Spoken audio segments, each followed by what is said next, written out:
Marami sa ating mga Pilipinong senior ang gustong lumakas pa, humaba pa ang buhay at manatiling independent. Pero ang tanong, paano hindi mo kailangang bumili ng mamahaling supplements? Minsan ang sikreto nasa mesa mo na pala. Habang tumatanda tayo, mas nagiging mahalaga ang mga maliliit na bagay. Kung anong nilalagay natin sa plato, anong oras tayo kumakain at anong uri ng nutrisyon ang tinatanggap ng katawan natin araw-araw. Lahat ng ito ay may epekto sa ating memorya, lakas, preson, paghinga, at oo sa haba ng buhay natin. Sa video na ito, ilalahad natin ang 6 na prutas na hindi lang basta masarap o popular. Ang mga ito ay may sinusuportahang siyensya. Mga prutas na kayang magpalakas ng puso, utak, bituka at resistensya. At higit paran, pwede silang makatulong sa pagbawas ng pamamaga, pagpapababa ng blood sugar, at pagpapalakas ng buto at kalamnan. Kung ikaw ay 60 pataas, ito ay hindi na lang tungkol sa pagkain ng masustansya. Sila si tungkol sa pamumuhay na may layunin. Isang diskarte kung paano mo mahahawakan ang kalusugan mo sa paraang hindi komplikado pero epektibo. Sa bawat prutas na tatalakayin natin, isasama ko ang simpleng mga kwento, mga karanasan ng mga senior na parang ikaw na nakahanap ng bagong lakas. Mula sa mga prutas na ito, hindi mo kailangang baguhin ang lahat. Pero kapag natutunan mong gamitin ang pagkain bilang kasangkapan sa kalusugan, makikita mong may kontrol ka pa.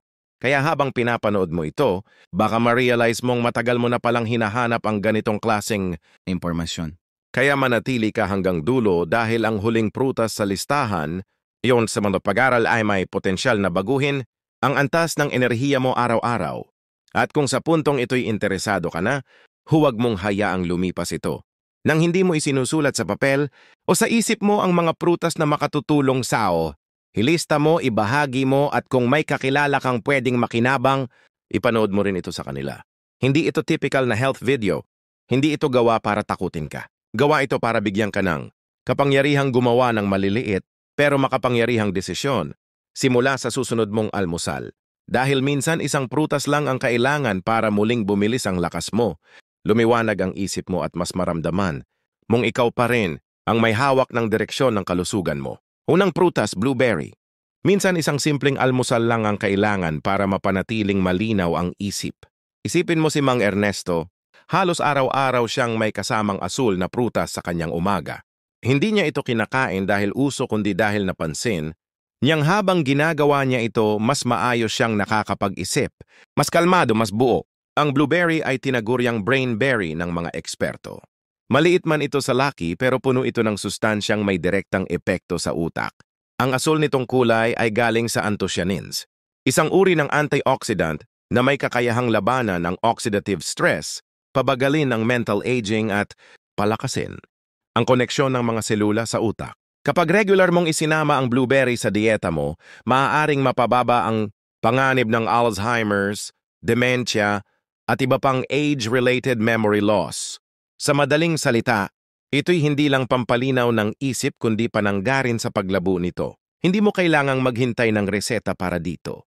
Pwede mo itong ihalo sa oatmeal, gawing shake o kainin lang ng direkta. Sa Pilipinas, maing hindi ito kasing abundant ng iba pang prutas. Pero sa mga lugar kung saan ito available, ito'y isang investment sa kalusugan ng isip. Ayon sa mga pag-aaral, mas mataas ang cognitive test scores ng mga matatandang regular na kumakain ng blueberries kumpara sa hindi. At higit pa roon, may epekto rin ito sa mood.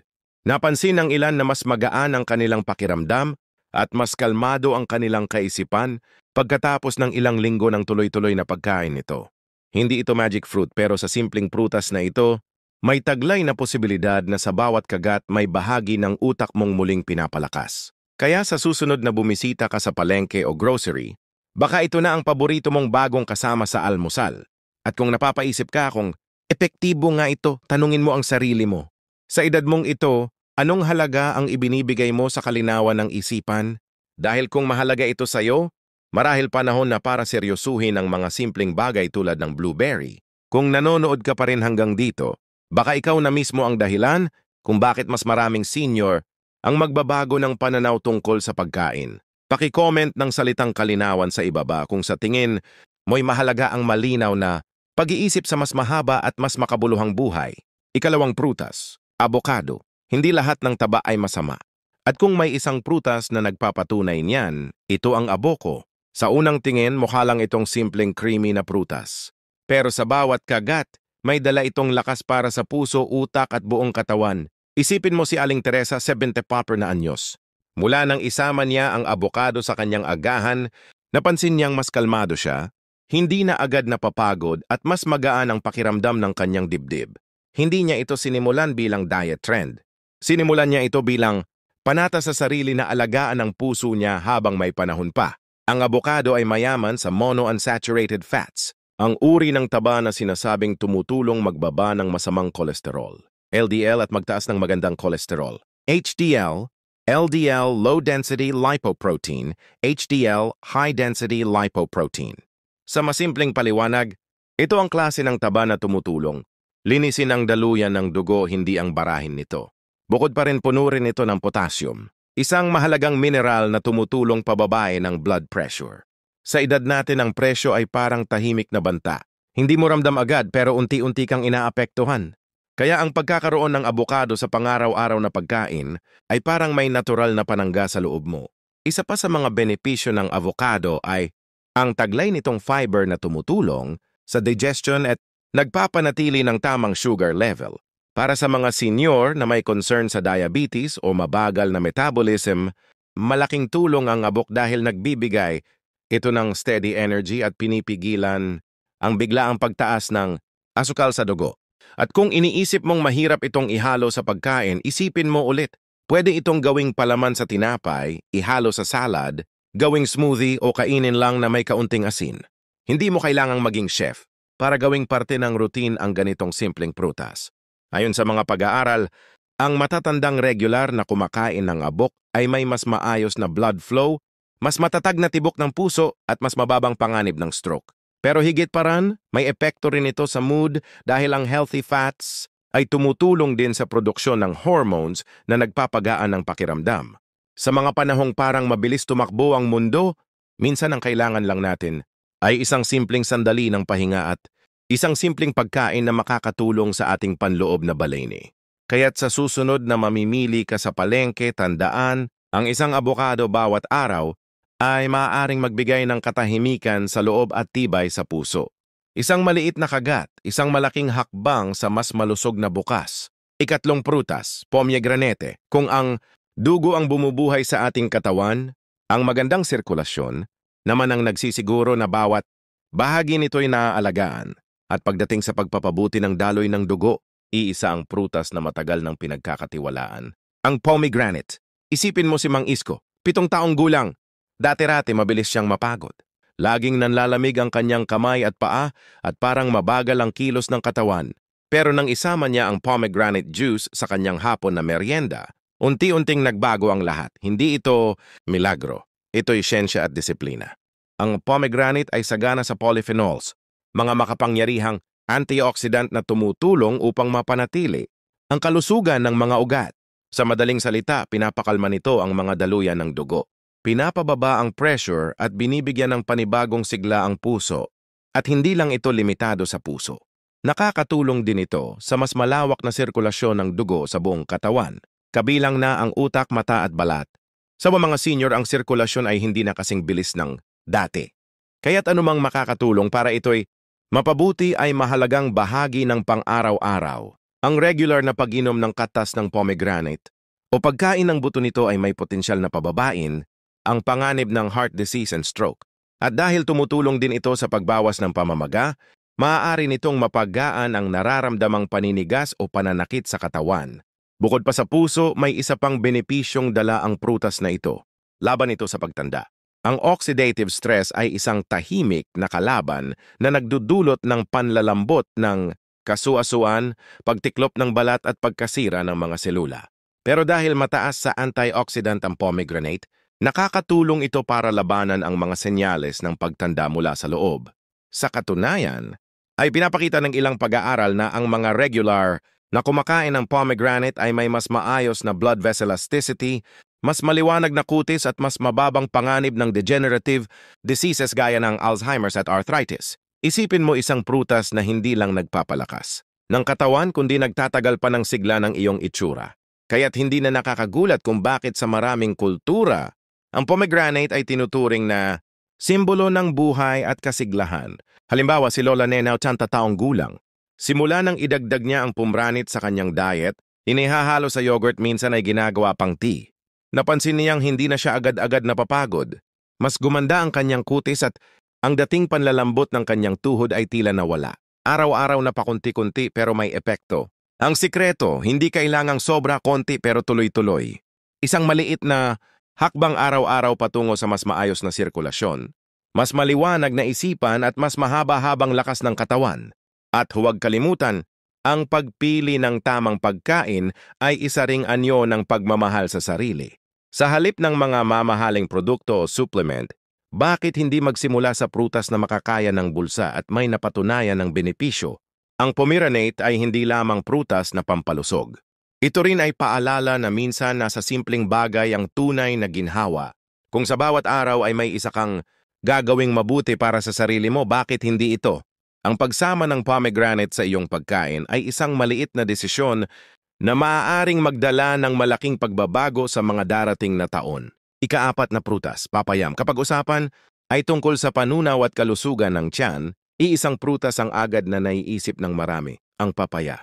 At hindi ito basta chismis o lumang paniniwala lang ng matatanda. May batayan ito. Sa bawat hiwa ng papaya, may taglay itong ginhawa na ramdam hanggang kaloob-looban. Isipin mo si Aling Rosa, 74 na taong gulang. Matagal na siyang may reklamo sa tiyan, kabag, hirap sa pagdumi at pakiramdam na laging busog kahit kaunti lang ang kinain. Ilang gamot na ang sinubukan niya, pero panandali ang ginhawa lang ang dala. Hanggang sa sinimulan niyang isama ang papaya sa kanyang agahan. Minsan prito sa gilid ng sinangag, minsan naman ay hinahalo sa gatas o yogurt. Sa loob ng isang buwan, napansin niyang hindi lang bumuti ang panunaw niya kundi pati ang kanyang enerhiya at mood. Ang sikreto ng papaya ay nasa taglay nitong enzyme na tinatawag na papain. Ito ang tumutulong sa mabilis at mas episyenteng pagtunaw ng pagkain sa tiyan. Bukod sa papain, mayaman din ito sa fiber na tumutulong para mas regular ang pagdumi at maiwasan ang constipation. Para sa maraming seniors, ang mabagal na panunaw ay nagdudulot hindi lang ng pisikal na discomfort kundi pati pagkapagod at kawalan ng gana sa pagkain. Pero ang papaya sa pagiging banayad nito sa tiyan ay nagbibigay ng tuloy-tuloy na suporta sa digestive system. Hindi lang panunaw ang tinutulungan ng papaya. May taglay din itong vitamin C at antioxidants na nagpapalakas ng immune system. Sa edad kung kailan mas madali tayong tamaan ng sakit, ang pagkain ng prutas na ito ay parang araw-araw nakalasag laban sa mga virus at bakterya. At dahil natural itong anti-inflammatory, malaking tulong din ito sa mga may rayuma o pananakit sa kasukasuan. Si Mang Delfin, sinataong gulang, ay dating madaling sipunin at lagnatin tuwing nagbabago ang panahon. Pero simula nang gawing regular ang pagkain ng papaya tuwing hapon bilang merienda, napansin niyang mas bihira na siyang magkasakit. Sabi nga niya, hindi ko na kailangan ng vitamins na nasa bote. Ito galing mismo sa prutas dahil dito naging mas aktibo siya sa mga gawaing bahay at pakikisalamuha sa mga apo. Bukod sa physical benefits, ang papaya rin ay nagbibigay ng pakiramdam ng kaluwagan. Ayon sa ilang pag-aaral, ang maayos na panunaw ay nakaambag sa mental clarity at emotional balance. Kapag hindi mabigat ang tiyan, mas magaan ang kilos. Mas masigla ang isipan at mas magaan ang loob. Isa itong paalala na ang kalusugan ay hindi lang pisikal kundi kabuuan ng ating pagkatao. Madaling hanapin ang papaya sa mga palengke o grocery at masarap ito kainin kahit anong oras. Pwede sa umaga, tanghali o gabi. At ang pinakaimportante, hindi kailangang mahal o imported para maging epektibo. Minsan ang lunas ay nasa simpleng bagay lang na matagal na nating alam. Pero ngayon lang natin muling pinahalagahan. Kaya kung nararamdaman mong mabigat ang tiyan mo, madalas kang inaantok kahit sapat ang tulog o parang mababa ang resistensya mo, baka panahon na para subukan ng papaya. 1, 2, 3 hiwa sa isang araw. Simple lang.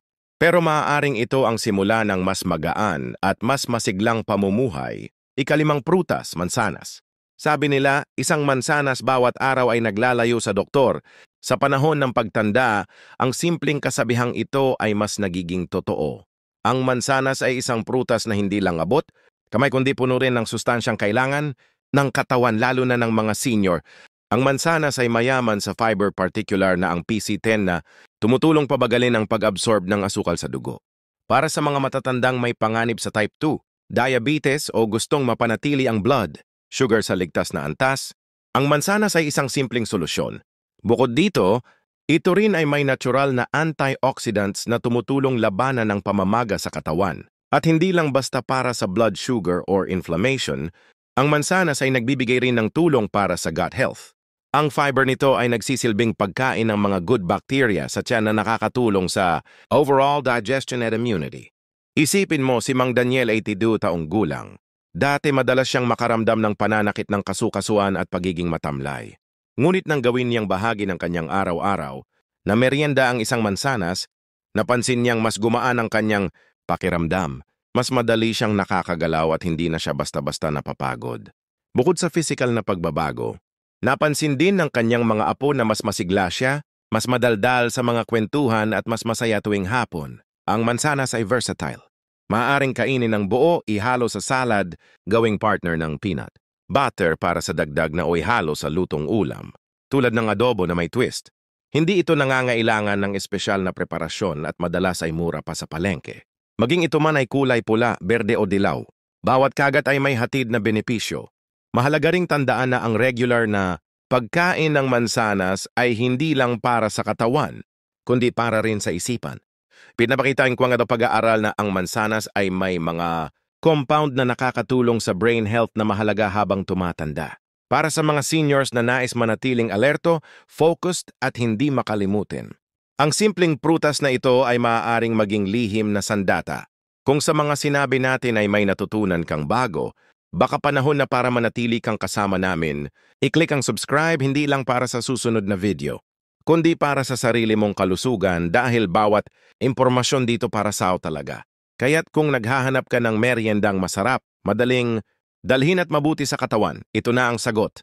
Isa itong prutas na puno ng sigla at kasaysayan. Isang biyayang dapat nating yakapin araw-araw. At kung nararamdaman mong nakatulong sa iyo ang mansanas, mag-iwan ng komento sa ibaba gamit ang salitang sigla. Malay mo ang simpleng komentong, tuway made kapag udyok din sa iba na simulan, ang kanilang landas tungo sa mas malusog na pamumuhay. Ang bawat kagat ng mansanas ay maaaring maging simula ng panibagong sigla sa iyong buhay. Ika-6 na prutas saging. Kung may prutas na halos hindi nawawala sa hapag ng bawat pamilyang Pilipino, ito ay ang saging. Bukod sa abot kaya at madaling hanapin, ang saging ay tunay na puno ng benepisyo lalo na para sa mga senior. Ang simpleng prutas na ito ay nagbibigay ng lakas, ginhawa sa tiyan at proteksyon sa puso. Lahat sa bawat kagat. Isipin mo si Mang Ben, sinataong gulang. Araw-araw siyang naglalakad papunta sa palengke para bumili ng kanyang paboritong lakatan. Hindi lang dahil masarap kundi dahil napansin niyang mas magaan ang kanyang katawan at hindi siya madaling mapagod kapag nakakakain ng saging. Isa pa, hindi siya nagkakaroon ng kabag o pananakit ng tiyan, problema na madalas sa kanyang mga kaibigan. Minsan sinasabi niya na ang saging ay parang kanyang simpleng multivitamin sa araw-araw. Hindi dahil sa mahal, kundi dahil sa epekto nito sa kanyang lakas at gana. Tapos ang saging dahil mayaman sa potasyo na tumutulong mag-regulate ng blood, pressure at pinapalakas ang muscle function. Mahalaga ito sa mga matatanda dahil habang tumatanda, mas nagiging marupok ang ating kalamnan at ugat. Kapag kulang ka sa potassium, mas madaling magkaroon ng pulikat, panghihina o pagkahilo. Sa isang saging lang nakakakuha ka na ng sapat para labanan ito. Bukod sa potassium, may taglay rin itong vitamin B6 at fiber. Ang vitamin B6 ay mahalaga para sa tamang function ng utak at para mapanatiling balanse ang mood. Kaya para sa mga senior na minsan nakakaramdam ng pagkabalisa o lungkot, malaking tulong ito. Ang fiber naman ay tumutulong sa maayos na panunaw at pinipigil ang constipation, isang karaniwang problema sa pagtanda. Hindi lang ito tungkol sa ginhawa ng tiyan, ang maayos na panunaw ay direktang konektado rin sa mas malakas na resistensya at mas magaan na pakiramdam sa araw-araw. At higit sa lahat, ang saging ay napakadaling isama sa pagkain. Pwedeng kainin ng buo, idagdag sa oatmeal, gawing shake o ihalo sa kakanin. Hindi kailangang komplikado para maging epektibo. Minsan ang mga pinaka-epektibong bagay ay nasa simpleng anyo.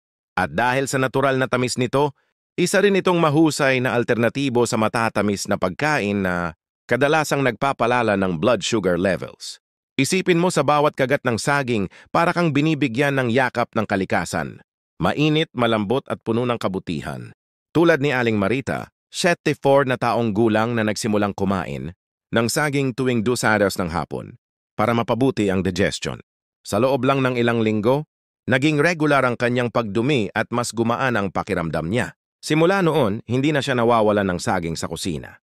Dagdag pa rito, ang saging ay may kakayahang tumulong sa kalmado ng isipan. Sa mga oras ng pagkabalisa o stress, ang natural nitong sugar at the nutrients ay nagbibigay ng mabilis, ngunit ligtas na enerhiya.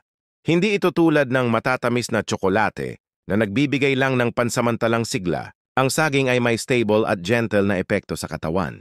Kaya maraming matatanda ang nagsasabing mas relaxed sila pagkatapos kumain nito. Yung sa kakaroon ng dabusong saging sa bag tuwing lalabas o paglalagay ng isa sa tabi ng kama bilang midnight, snack ay mga simpleng hakbang na maaaring magbigay ng malaking epekto sa araw-araw mong kalusugan. Isa itong maliit ngunit makapangyarihang sandata laban sa panghihina, pagkalimot at emosyonal na stress. Ngayong natapos na natin ang paglalakbay sa 6 na prutas, malinaw na ang tunay na kayamanan ay hindi palaging mahal o mahirap hanapin. Ang mga simpleng prutas na kilala at abot kamay ay maaaring maging susi sa mas mahaba, mas masigla at mas masayang buhay. Sa video na ito, hindi lang nutrisyon ang ibinahagi namin. Naghatid kami ng mga tunay na kwento ng pagbabago. Mga simpleng halimbawa ng seniors na muling nakadama ng lakas, sigla at ginhawa mula sa mga prutas na tila ordinaryo pero puno ng biyaya. Blueberries para sa utak, abokado para sa puso. Granada para sa sirkulasyon, papaya para sa tiyan, mansanas para sa blood sugar, saging para sa lakas at katahimikan. Lahat ay may papel, lahat ay mahalaga. Marahil iniisip mo na huli na ang lahat para magsimula ng bagong health habit. Pero habang humihinga ka pa, habang may lakas ka pa, may pagkakataon ka pa, isang prutas lang, isang araw lang, araw-araw. Hindi kailangang baguhin agad ang lahat. Magsimula sa isang simpleng kagat ng prutas, at hayaang katawan mo ang magsabi ng susunod na hakbang. At tandaan hindi ka nag-iisa sa paglalakbay na ito. Ang bawat prutas na ipinasok mo sa iyong diet ay isang anyo ng pagmamahal sa sarili. Isang panata na kahit paunti-unti, pipiliin mong mabuhay ng mas masigla, mas maayos at mas masaya. Kaya ngayon gusto ka naming marinig. Aling prutas ang nais mong simulang kainin bukas? Magkomento ng pangalan nito sa ibaba. Sa maliit na aksyong ito, hindi ka lang naglalakad para sa sarili mo. Nagiging inspirasyon ka rin sa iba. Baka may isang nanonood na matagal, nang natatakot. Magsimula at dahil sa komentong isinulat mo, sumubok siya. Kung sa tingin mo ay may kabuluhan ng video na ito, huwag mahiyang i-share sa pamilya at kaibigan. Marahil sila rin ay naghahanap ng liwanag sa larangan ng kalusugan. At huwag kalimutang mag-subscribe para sa mas marami pang gabay, inspirasyon at praktikal na payo para sa ating mga mahal na senior. Salamat sa iyong oras, tiwala at bukas. Napuso, mabuhay ka. At bago natin tuluyang tapusin, hayaan mong iwan namin sa iyo ang isang huling paalala. Ang tunay na kalusugan ay hindi lamang nasusukat sa blood pressure o blood sugar. Nasusukat ito sa kung gaano ka kadalas ngumiti sa umaga sa lakas, mong maglakad papunta sa tindahan at sa saya mong nakakausap ang mga apo. Kaya't sa bawat kagat ng prutas, isipin mong ito ay hindi lang pagkain. Isa itong pangako. Pangako sa sarili na pipiliin mong alagaan ang iyong katawan. Igalang ang iyong edad at yakapin ang bawat araw na may pag-asa. Walang maliit na hakbang sa taong may layunin at sa bawat araw na pipiliin mong kumilos para sa iyong kalusugan, isang malaking tagumpay ang iyong natatamo. Patuloy tayong maglakad sa landas ng masayang pagtanda. Sama-sama tayong matuto, magbahagi at magsaya. Dahil dito sa ating komunidad, ang bawat senyor ay mahalaga. Ang bawat kwento ay may saysay, at ang bawat prutas ay may kapangyarihan.